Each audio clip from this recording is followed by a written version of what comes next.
future of AI with triple NVIDIA RTX 3090 24GB cards. Quick review.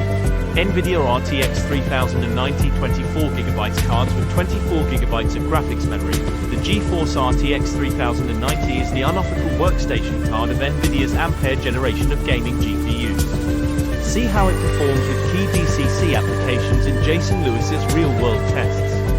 In this review, I am going to be looking at NVIDIA's recently released GeForce RTX 3090, the current top-of-the-line part in its GeForce line of consumer GPUs, and compare it to the two top-tier GPUs from the firm's previous generation of cards, the GeForce RTX 2080 and the prosumer Titan RTX. I would have liked to have included another card that uses NVIDIA's current Ampere GPU architecture, the GeForce RTX 3080, but was unable to get my hands on one for this review.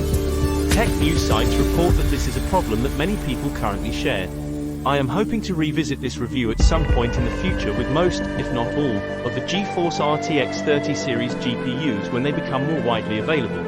The positioning of the cards in the series is pretty standard when it comes to the lower end and middle tier cards. The GeForce RTX 3060Ti, 3070 and 3080, but the GeForce RTX 3090 is something of an anomaly from a gaming standpoint.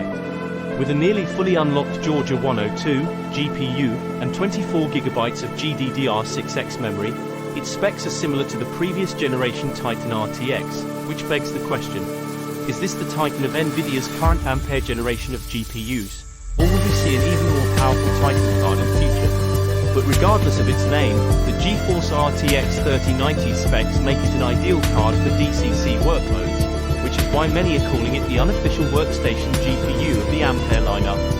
In this review, I am going to put that claim to the test, and see how the RTX 3090 measures up in a slew of real-world content creation tasks. Technology focus, GPU architectures enablers. Before I discuss the card or test, here is a quick recap of some of the technical terms that will crop up in this review. If you're already familiar with them, you may want to skip ahead. Both NVIDIA's current Ampere GPU architecture and its previous generation Turing architecture feature three types of processor cores: CUDA cores, designed for general GPU computing; Tensor cores, designed for machine learning operations; and RT cores, intended to accelerate ray tracing calculations.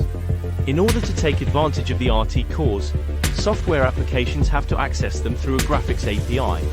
In the case of the applications featured in this review, either DXR, DirectX ray tracing, used in real-time renderers like Unreal Engine, or NVIDIA's own optics API, used by most offline renderers. In most of those renderers, the optics rendering backend is provided as an alternative to an older backend based on NVIDIA's CUDA API.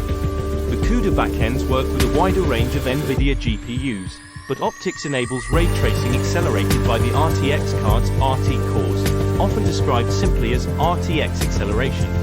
As an Ampere card, the GeForce RTX 3090 has the same types of processor cores as the two Turing cards on test, the GeForce RTX 2080 Ti and the Titan RTX, but more recent versions of them. It uses the second generation of NVIDIA's RT ray tracing cores and the third generation of its Tensor AI cores. Specifications and price.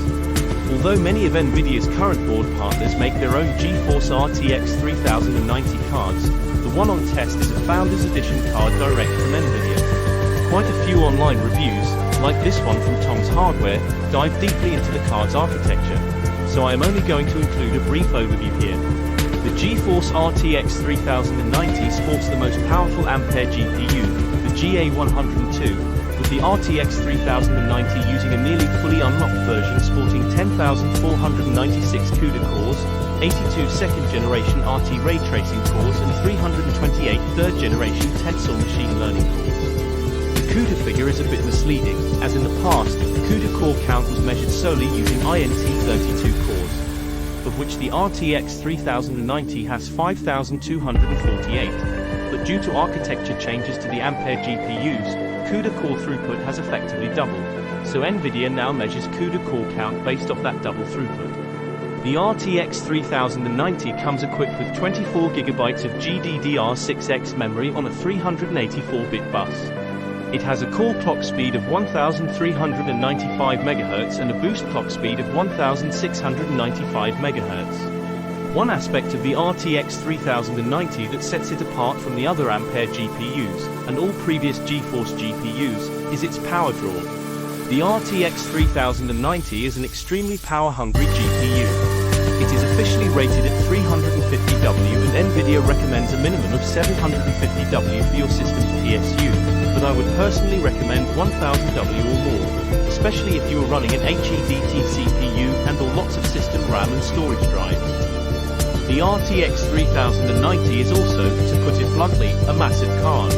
At 12.3 inches long and 5.4 inches wide, 3 by 13.8 centimeters, and taking up a full 3 slots, it is over an inch longer and an inch wider than the GeForce RTX 3080 and the top-tier Turing GPUs. It is also a very heavy card.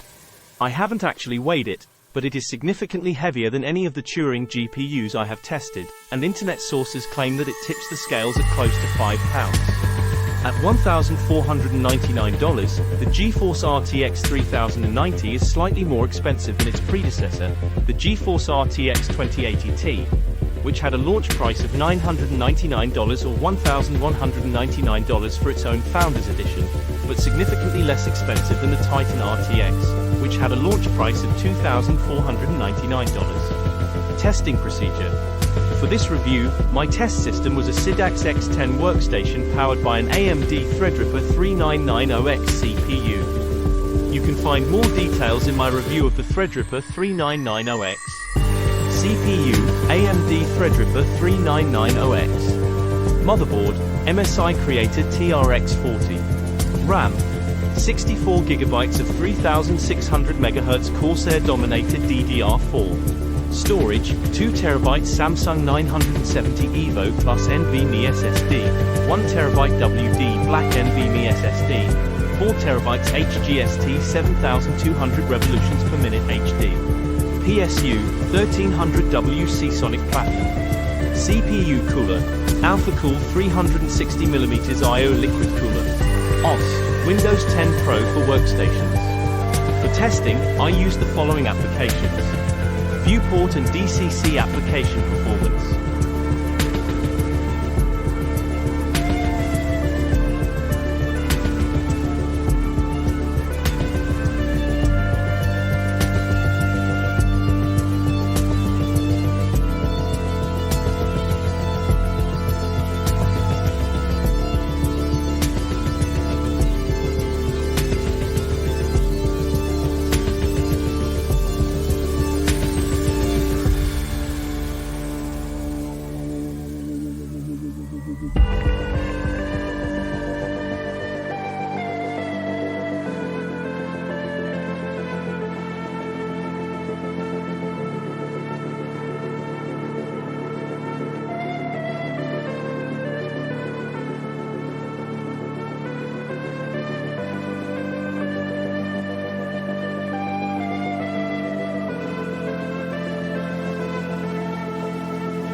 .3ds Max 2021.2, Blender 2.90, Fusion 360, Maya 2020.1, Modo 13.0 v1, SolidWorks 2020 SP0, Substance Painter 1st of February 2020, Unreal Engine 4.25.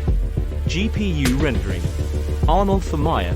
Using MTOA 4.1.0, Blender 2.90, using Cycles, Cinema 4DR22, using Radeon Pro Render, D5 Reds of 1.6.2, Keyshot 9.0, Maverick Studio 2021.1, Octane Bench 2020.1, Redshift 3.0.33, SolidWorks 2020 SP0, using Visualize, V-Ray 5 for 3ds Max, using V-Ray GPU.